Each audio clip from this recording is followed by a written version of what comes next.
Dios y querido Padre Celestial, suplicamos tu presencia esta noche. Amén. En el nombre de Jesús. Amén y amén. Buenas noches para todos. Sentarse. ¿Cómo se sienten hoy? Bien. Excelente, un placer juntarnos de nuevo hoy con el ánimo de compartir con ustedes la santa palabra de Dios que tiene poder.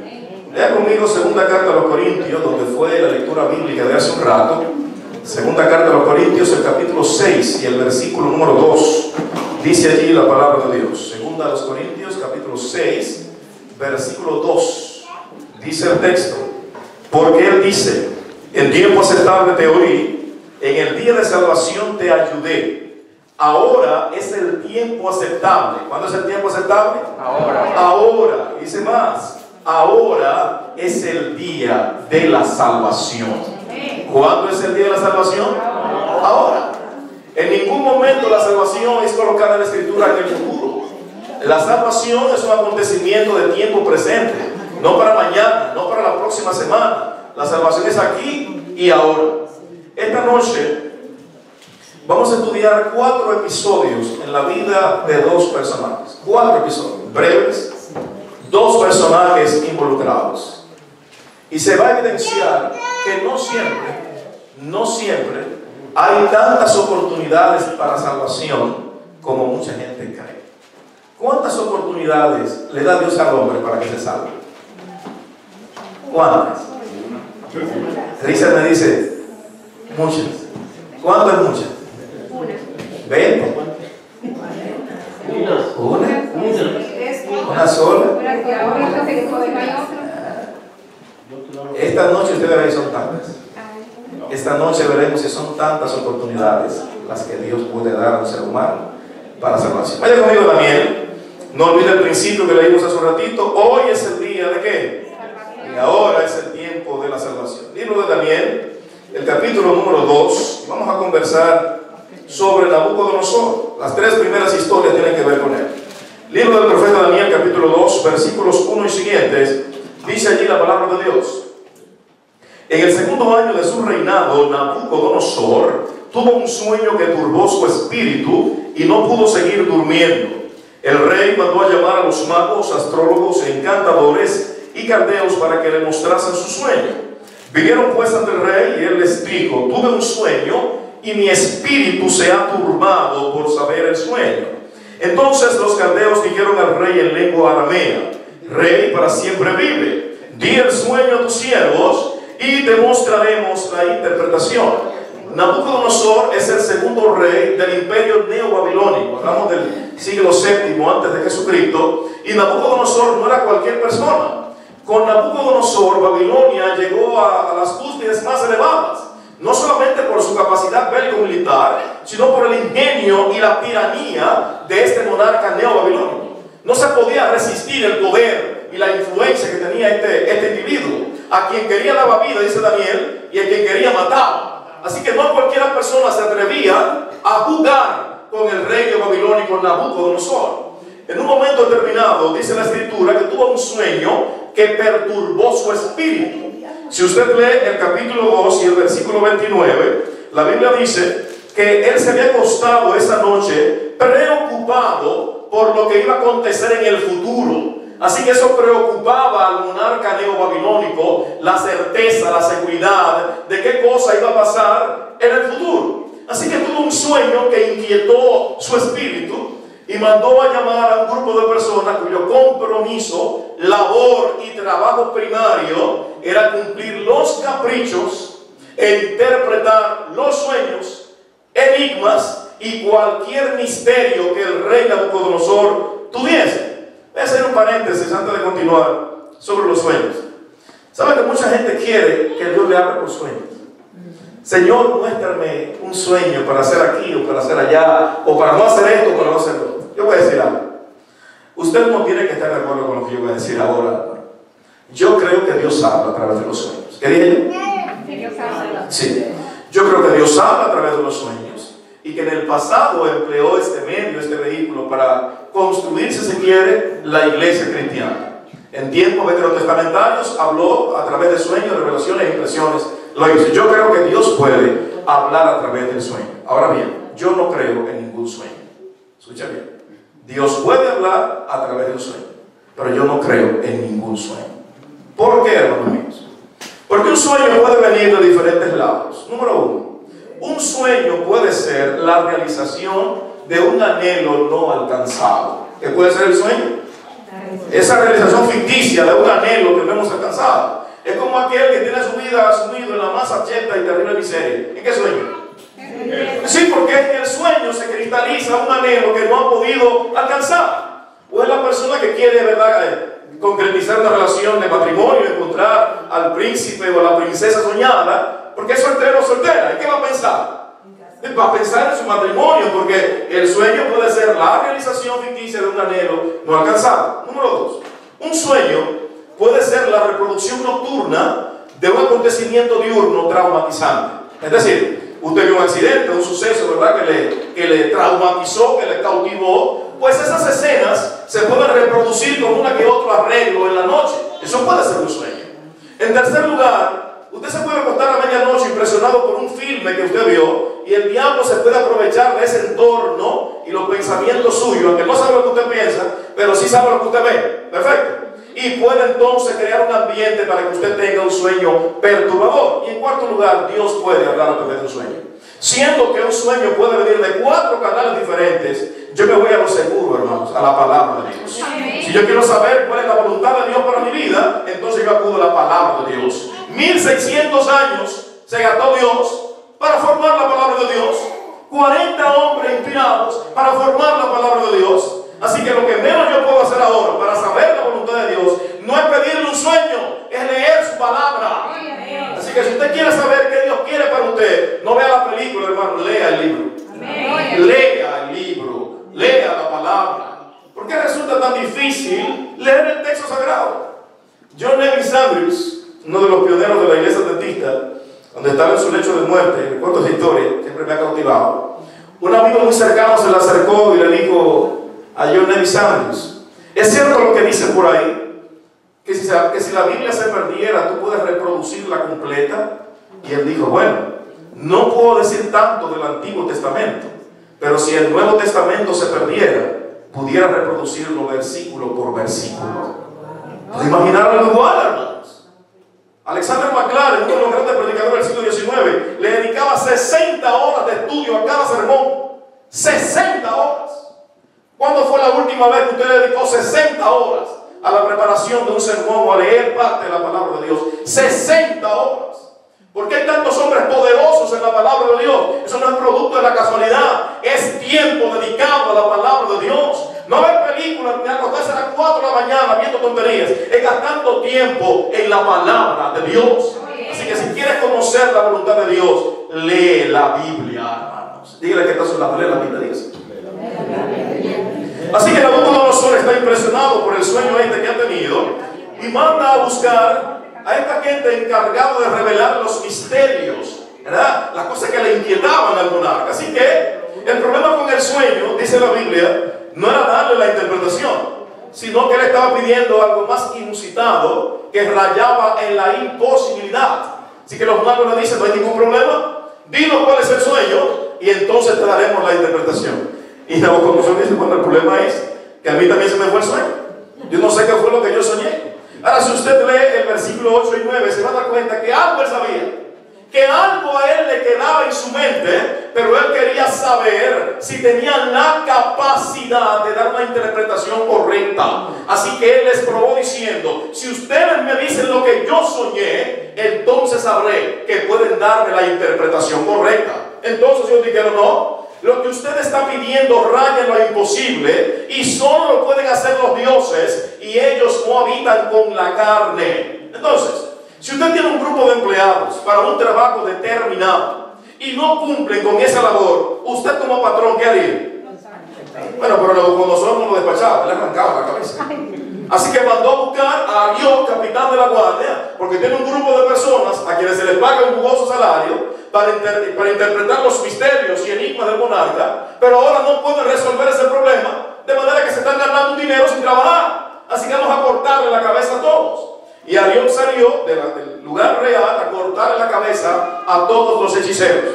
En el año 586 se había producido la primera deportación de judíos a Babilonia, la segunda, dentro de los cuales estaba Daniel y un grupo de jóvenes más. A Daniel, profeta del Señor, también les iba a tocar la misma suerte. A Daniel también le iban a cortar la cabeza.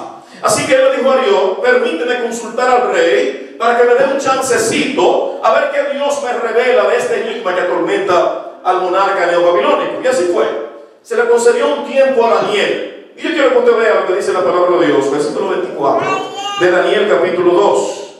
Daniel 2:24 dice: después de esto Daniel se fue a ver a Arioc, a quien el rey había puesto para matar a todos los sabios de Babilonia, y le dijo: no mates a los sabios de Babilonia, y llévame ante el rey y le mostraré la interpretación. Verso 26.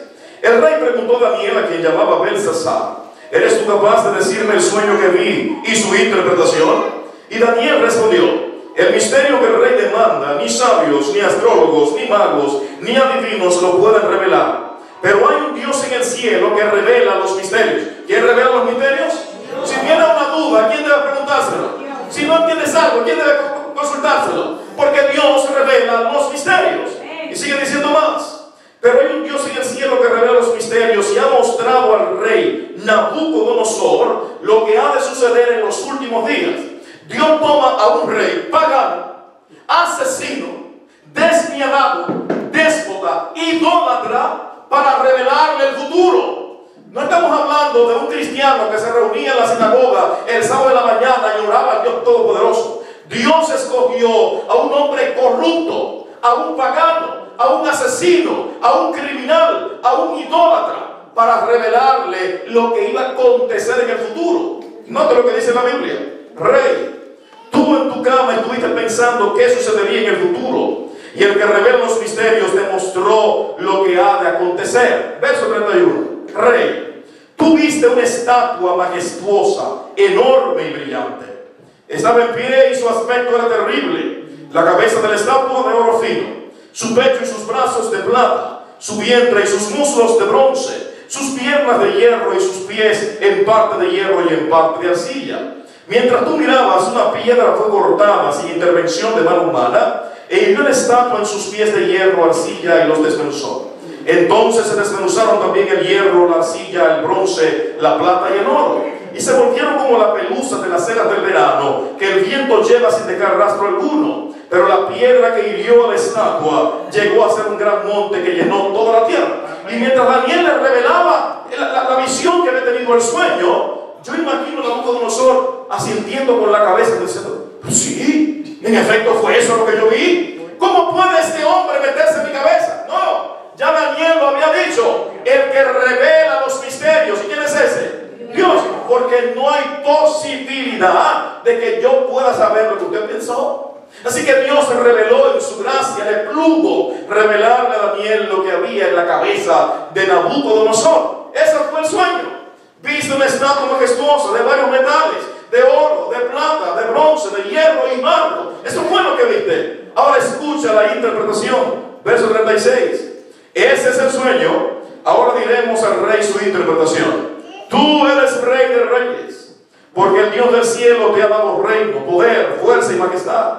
Y donde quiera que habitan los hombres, las bestias del campo y las aves del cielo, Él los ha entregado en tu mano y te ha dado dominio sobre todo. Tú eres esa cabeza de oro. Estamos hablando del imperio neobabilónico, 605. Y Dios le está diciendo a Nabucodonosor: tú eres el más grande rey. Y nota la expresión, rey de reyes, le está diciendo a él. Por la grandiosidad, por la fuerza, por el ímpetu de su imperio, por su riqueza, tú eres la cabeza de oro. En esa estatua y en los diferentes metales se le reveló a Nabucodonosor la sucesión histórica de los grandes imperios mundiales, comenzando con él: Babilonia, Medo-Persia, Grecia, Roma, y la fragmentación del imperio romano después del 476 después de Cristo. Todo esto se le reveló a Nabucodonosor, a un rey pagano. La historia de la humanidad desde sus días y hasta nuestros tiempos. ¿A un rey qué? A un rey pagano. Ante toda esta maravilla, note cómo reacciona Nabucodonosor en el verso número 47. Y el rey le dijo a Daniel: realmente vuestro Dios es Dios de dioses y Señor de los señores, que revela los misterios. Pregunto yo, ¿cuál era el principal dios de Babilonia? Marduk. Y ahora Nabucodonosor está dándole gloria y alabanza ¿a qué Dios? Al Dios de Daniel. ¿Qué le está diciendo Marduk con eso? Usted no sirve. Marduk no sirve. Ahora, ¿se está arrepintiendo Nabucodonosor? No. Se arrepintió Nabucodonosor. Dios le muestra la historia de la humanidad desde sus días hasta el fin del tiempo. A un rey pagano, a un criminal, a un asesino, tiene esa gracia de comunicárselo a él. Se arrepintió Nabucodonosor. Capítulo 3, versículos 1 y siguiente, dice la Biblia. Tiempo después, el rey Nabucodonosor hizo una estatua de oro. ¿Qué había visto en el sueño del capítulo 2? ¿Y de qué era la estatua? ¿Era de oro? ¿Era de plata? ¿Era de bronce? ¿Era de hierro? ¿Y era de barro? Ahora construye una estatua ¿de qué? El oro. ¿A quién representaba en la estatua del capítulo 2? Así que él no quiere ser solo cabeza, todo.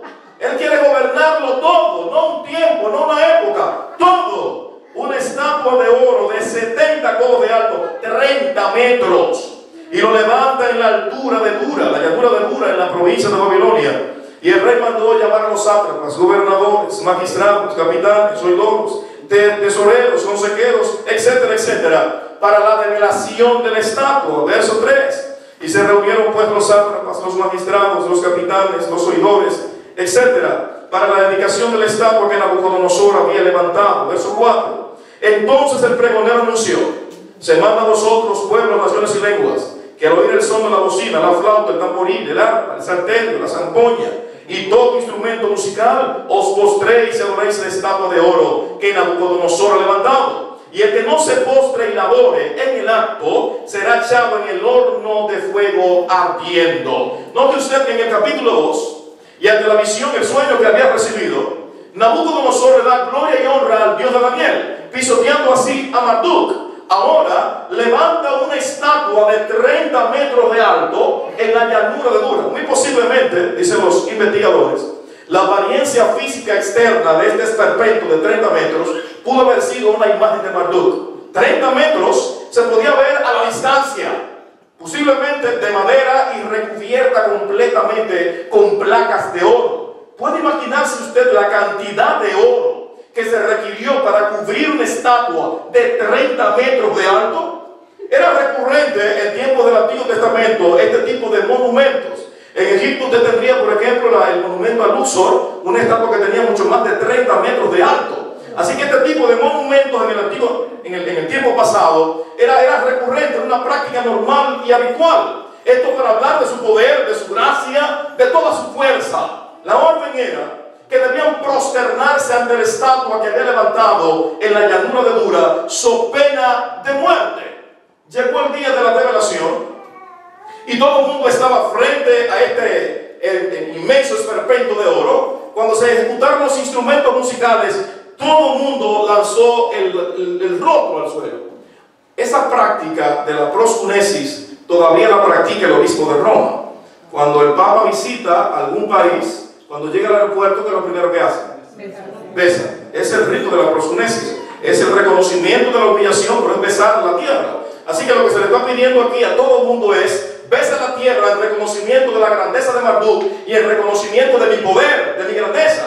Esto le está haciendo un hombre a quien Dios le reveló toda la historia desde su tiempo y hasta el final. Un hombre que en un momento venera a Dios y que en otro momento se convierte en un gran idólatra. Ahora sí que todo el mundo se postra frente a la estatua y Nabucodonosor está sentado en su solio. Imagine usted el episodio.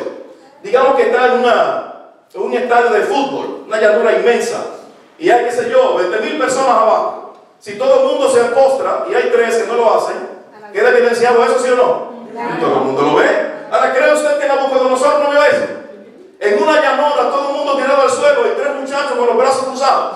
Sin embargo, dice la Biblia que uno se le acercó y le dijo: mire, de los muchachos que tú trajiste de Jerusalén, hay 3 muchachos allá atrás. Todo el mundo está postrado, pero ellos no. Se cree que en esos días se había organizado una revolución, una revuelta que atentó en contra del gobierno neobabilónico. Posiblemente por eso levantó la estatua, para que todo el mundo le rinda pleitesía a Nabucodonosor. Así que mira lo que tú vas a hacer con esos tres muchachos. Y Nabucodonosor los llama. Y note lo que pasa en los versículos del 14 en adelante.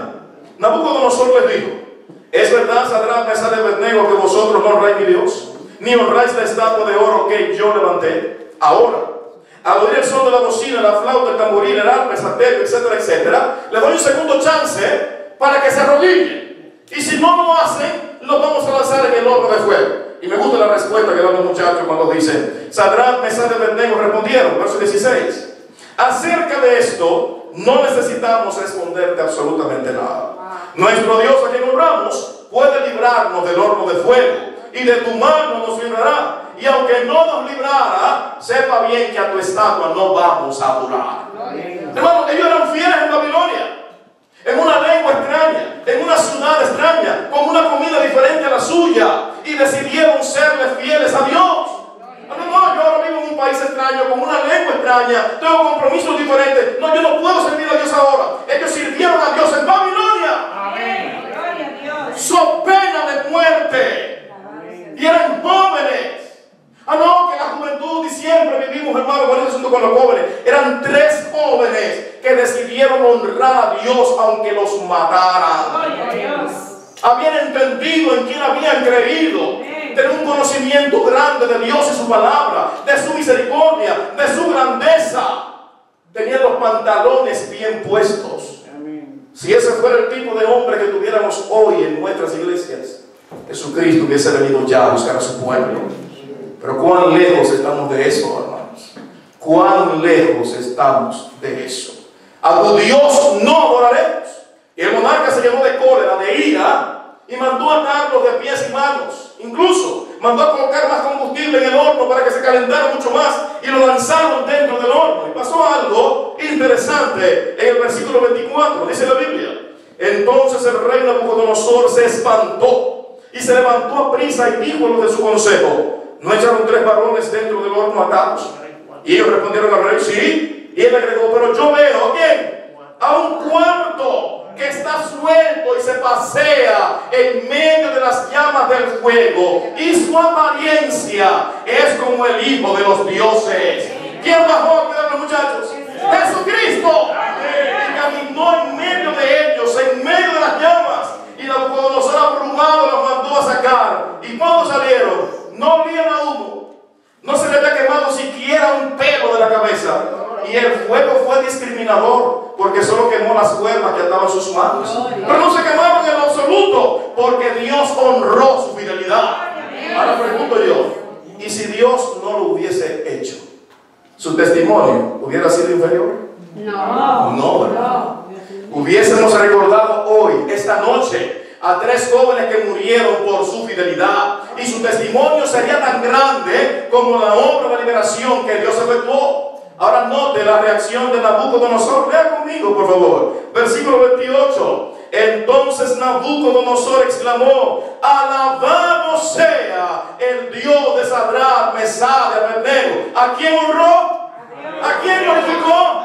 Se arrepintió Nabucodonosor. Segunda vez.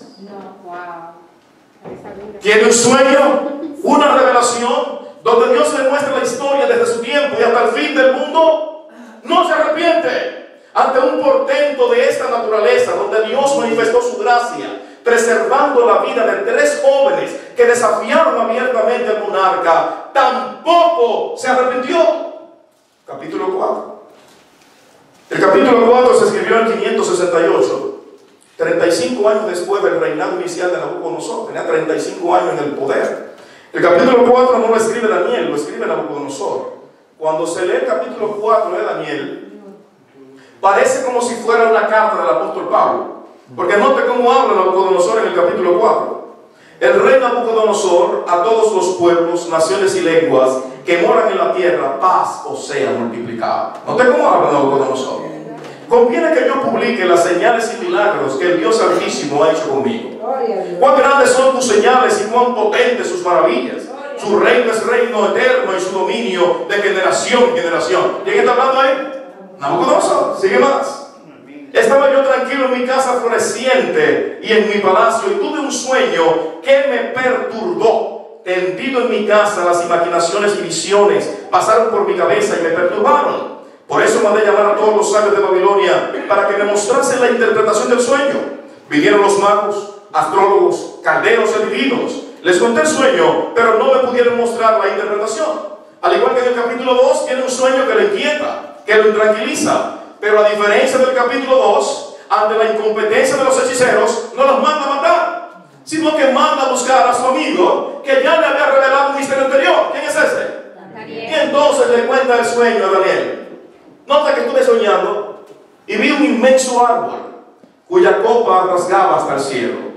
Sus ramas se extendían de un extremo al otro de la tierra. Ante su follaje y su sombra y su fruto, los animales del campo, todo ser vivo y las aves del cielo se posaban y encontraban sosiego, comida y sombra debajo del árbol. Pero en un momento la voz de un mensajero dijo: desmochad sus ramas y atad el tronco con cadenas de hierro y bronce durante 7 años. Les ha quitado su corazón de hombre a corazón de bestia, y se moje con el rocío del campo hasta que pasen 7 tiempos y reconozca la grandeza y el poder de nuestro Dios. Ese es el sueño. ¿Qué significa? Y está preocupado, atormentado Nabucodonosor, y Daniel se queda en silencio por algunos minutos. Y Nabucodonosor lo interpela diciendo: dime el sueño, su interpretación. Y Daniel le dice: el sueño sea para los que mal te desean, para tus enemigos. Pero tanto insistió Nabucodonosor que Daniel entonces le reveló la interpretación del sueño. Ese árbol, versículo 19 en adelante, ese árbol inmenso, cuya copa llega hasta el cielo, y sus ramas se han extendido de un lugar hasta el otro, y las aves del cielo se posan en él, y las criaturas terrestres, y todo el mundo encuentra cobijo y alimento en ese árbol. Ese árbol inmenso eres tú.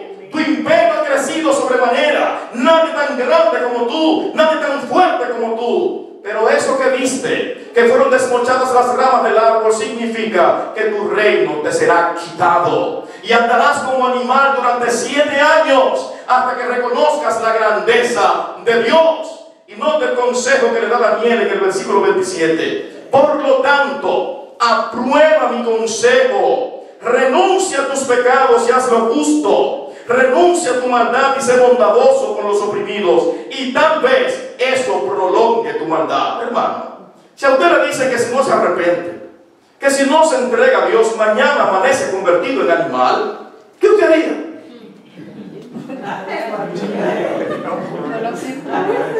Pues eso fue lo que se le dijo a Nabucodonosor. Si no reconoces la grandeza de Dios, serás humillado hasta el piso y serás cambiado el corazón de hombre a corazón de animal durante 7 años. Y el consejo de Daniel fue: arrepiéntete, deja de hacer lo malo, y quizás eso prolongue tus días. Y quiero que usted vea algo interesante. Versículo 28 dice la Biblia: todo esto, ¿qué es todo esto? Todo lo que se había profetizado, todo esto vino sobre Nabucodonosor, rey de Babilonia, al cabo de 12 meses.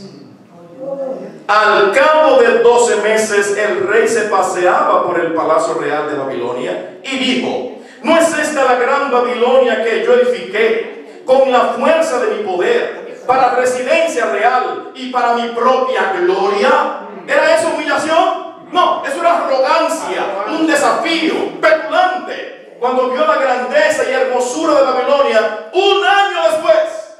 Estamos hablando que entre el sueño del árbol y esta impresión de Nabucodonosor, ¿cuánto pasó? Durante ese año fue bueno. Durante ese año no mató a nadie. Durante ese año fue correcto. Perdónenme, durante ese año vino a la escuela sabática, leía sus folletos de escuela sabática, pagaba sus diezmos y ofrendas, y hasta hizo obra misionera. Durante un año se portó bien, hasta que vio la grandeza de Babilonia. La pared frontal en granito rojo, embelleciente. Cuando el sol daba al frente de la ciudad de Babilonia, parecía que flotaba entre cielo y tierra. Piense en los templos de Babilonia. 53 templos inmensos, tenía 955 altares callejeros y 384 deidades pequeñas, templos pequeños. Solo el templo de Sagila, que era la torre del Etemenaki, medía 100 metros de alto en mármol blanco. Cuando el sol golpeaba estos templos, el Sagila y el Etemenaki, era como si el sol habitara en la ciudad de Babilonia, una ciudad hermosa, ¿Y qué decir de los jardines colgantes? Se le había construido a su esposa que venía del Líbano un jardín, un bosque en el mismo desierto. Así que vio la hermosura, el oro y la elegancia de Babilonia y dijo: esta es la Babilonia que yo fundé para mi propia gloria. Versículo 32 dice la Biblia: aún estaba la palabra en boca del rey, cuando vino la voz del cielo que le dijo: Rey Nabucodonosor, a ti te dice el Eterno, tu reino te ha sido quitado. De entre los hombres te echarán y vivirás como bestia en el campo y con el bosque, y te apacentarán, y 7 años pasarán sobre ti, hasta que reconozcas que el Altísimo domina sobre los reinos de los hombres. Durante mucho tiempo no se creyó esto. Durante mucho tiempo se le echó tierra a este relato del libro de Daniel, hasta que en el año 1975 se descubrió una tablilla de greda, de fango, de barro, escrito en escritura cuneiforme, que hablaba muy probablemente del trastorno del monarca neobabilónico. Si alguna vez usted va a Inglaterra, al Museo Británico, busque la colección de piezas encontradas en Babilonia, y la tablilla marcada 34.114 dice lo siguiente: Nabucodonosor consideró su vida parecía no tener valor. No manifestaba amor ni a su hijo ni a su hija. No existen ni familia ni clan, y lloró amargamente ante Marduk. ¿A quién no reconocía? Ni a hijo. Y si no reconocía a nadie, ¿qué pasaba con él? Durante 7 años perdió el juicio. Hay 2 trastornos de la conducta, conocidos como el boantropismo y la licantropía. La licantropía es el trastorno de la conducta que enseña que el hombre se cree perro o lobo. De licantropos, del griego licantropos, lobo o perro. Y el boantropismo, que es un trastorno psiquiátrico donde el enfermo se cree un buey o un toro. Nabucodonosor probablemente se enfermó de boantropismo. Durante 7 años se creyó un animal salvaje, comió hierba, se bañó con el rocío del campo, desnudo como un loco, el pelo le creció hasta los pies, la barba, las uñas, como un animal. El rey más grande que conoció Babilonia se convirtió en una bestia durante 7 años. Dice la Biblia en el versículo 34: al fin del tiempo, yo, Nabucodonosor, alcé mis ojos al cielo y mi sentido me fue devuelto. ¿Qué le fue devuelto? Y si le fue devuelto, ¿cómo estaba antes? ¡Loco! 7 años comiendo hierba y bañándose con el rocío del campo, porque no reconoció la grandeza de Dios. ¿Cuántas veces lo llamó Dios? Con el sueño del capítulo 2, con la impresión del capítulo 3, y tuvo ahora que cambiar su corazón de hombre a corazón de bestia para que reconociera la grandeza de Dios. ¿Cuántas veces? 3 veces. Y tuvo que convertirlo en animal durante 7 años. ¿Qué tendrá que hacer Dios con usted para que reconozca la grandeza de Dios? Estar tirado en un hospital con una enfermedad terminal, estarte pudriendo en algún lugar para entonces reconocer la grandeza divina y decirle: Dios, ahora sí te quiero aceptar como Señor y Dios. Porque en nuestra juventud local pensamos que somos inmortales, que somos blindados, que nada nos va a acontecer. Y Dios es simplemente un cuento, una historia o un talismán que utilizamos a nuestro antojo cuando la desgracia nos golpea. Dios tuvo que humillar severamente a Nabucodonosor para poder salvarlo. Pero note lo que dice en el versículo 36: en el mismo tiempo mi sentido me fue devuelto, y la majestad de mi reino, mi dignidad y mi grandeza volvieron a mí. Mis gobernadores, mis consejeros me buscaron, y fui restituido con más grande honor. Verso 37: ahora yo, Nabucodonosor, alabo y engrandezco al Rey del cielo. ¿Se arrepintió Nabucodonosor? A la tercera. Dios corrió de él hasta la tercera, y en la tercera fue humillado por Dios y reconoció la grandeza del Omnipotente. Hasta que comió hierba no reconoció la grandeza de Dios. Hasta que vivió como un animal no reconoció la grandeza de Dios. 3 oportunidades para poder alcanzar a Nabucodonosor. Último episodio, capítulo 5. Capítulo 5 de Daniel, dice la Biblia: el rey Belsasar hizo un gran banquete a 1000 de sus príncipes, y en presencia de los 1000 bebía vino. Excitado por el vino, Belsasar mandó traer los vasos de oro y de plata que Nabucodonosor, su padre, había traído del templo de Jerusalén para beber en ellos, el rey, sus príncipes, sus esposas y concubinas. Entonces trajeron los vasos de oro que había sacado del templo de Dios en Jerusalén, y el rey, sus príncipes, sus esposas y concubinas bebieron vino en ellos. Bebieron vino y alabaron a sus dioses de oro, de plata, de bronce, de hierro, madera y piedra. Verso 5. En esa misma hora apareció una mano de hombre y escribió delante del candelabro sobre la cal blanca de la pared del palacio real. Y el rey veía la mano que escribía. Entonces el rey palideció, sus pensamientos se turbaron, se le debilitaron sus lomos y sus rodillas se batían la una contra la otra. Analicemos esto. Dios llama en 3 ocasiones a Nabucodonosor. Ahora tenemos un nuevo episodio. Belsasar, en el versículo número 12 nos dice que era hijo de Nabucodonosor. La expresión hijo no debe ser entendida como se emplea hijo hoy día. Hijo puede ser referencia, padre, perdón, puede ser referencia a ancestro. Recuerda que en Mateo 1:1 se dice que David era padre de Jesús, pero hay una diferencia de 1000 años entre David y Jesucristo. Así que la expresión padre no debe ser entendido como se practica hoy día, sino como ancestro. Porque se sabe históricamente que el padre de Belsasar no fue Nabucodonosor, sino Nabonido. En el año 1862 se descubrieron las crónicas de Babilonia y el cilindro de Nabonido, donde con claridad se dice que Nabonido era el padre de Belsasar. Belsasar no era rey de Babilonia, y si lo fue por algunos 2 o 3 días. Su padre Nabonido era rey de Babilonia en ese tiempo, solo que estaba en algún otro lugar en una invasión bélico-militar y había dejado a Belsasar como corregente de Babilonia. Así que Belsasar no era rey de Babilonia, sino corregente de Babilonia.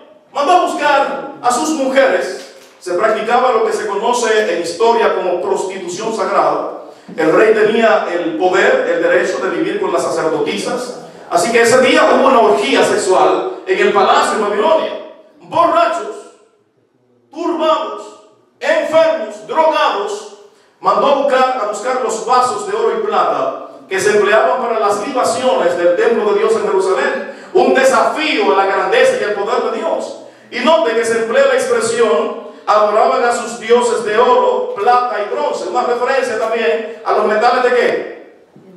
Del estatua que ya se ha visto en Daniel capítulo 2. De nuevo se vuelve a repetir en el capítulo 5, como recordándole a Belsasar lo que ya había acontecido con su abuelo Nabucodonosor. ¿Ya? Ahora está borracho bebiendo todo esto con las copas de oro y plata, y aparece una mano que escribe en la pared. Solo una mano, sin sangre, solo una mano. Y se aparece una mano escribiendo el diablo. Una mano escribiendo. Mene, mene, tekel uparsan. Se quedaría sentado ahí con una mano. Habría que esperar a ver la mano, a ver si le queda. Cuando ven esto, dice la escritura que palidecieron sus rostros, y como decimos en Dominicana, se le fue el humo. Todo el mundo quedó tan claro como el limpio pie. Se le batían las piernas la una contra la otra, y dice la escritura que se debilitaron sus lomos.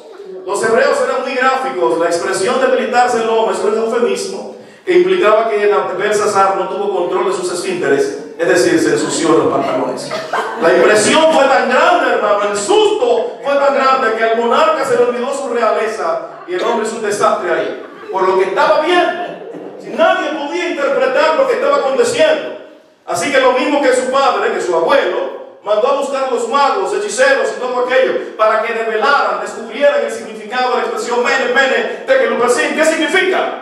Pero nadie pudo dar la interpretación. Entonces alguien le recomendó que en los días de tu abuelo había un señor que le revelaba los secretos a tu padre. Así que llámalo. Y note lo que pasa en el versículo número 16. Yo oí que tú puedes aclarar dudas y resolver dificultades. Si ahora puedes leer esta escritura y darme su significado, serás vestido de púrpura, collar de oro tendrás en tu cuello y en el reino serás el tercero. ¿Cuál sería? ¿Y por qué el tercero? ¿Por qué el tercero? Porque su padre era el primero. Porque el primero era el abolido, él era el segundo por cuanto era el corregente, así que el único lugar vacante, ¿cuál era? El tercero. Si yo hubiese sido el rey, ¿cuál hubiese ofrecido? El segundo. Pero él no es el rey, es el corregente,